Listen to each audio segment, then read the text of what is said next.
आणि आजच्या मोठ्या बातम्या आपण पाहूया।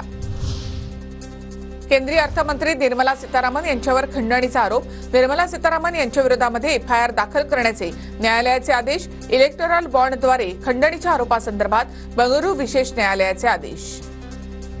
उद्धव ठाकरे यांच्या हस्ते उद्या नागपूरच्या कळमेश्वरमधील शिवरायांच्या पुतळ्याचं लोकार्पण।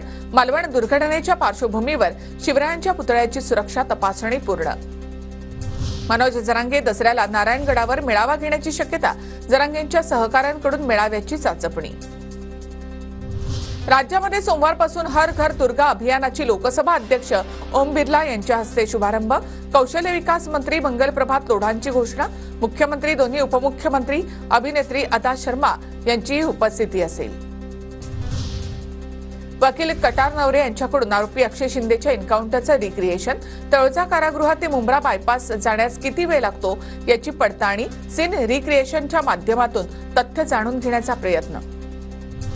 अक्षय शिंदे एन्काउंटर प्रकरणी सुप्रीम कोर्टामधील निवृत्त न्यायमूर्तींच्या अध्यक्षतेखाली एसआयटी स्थापन करा।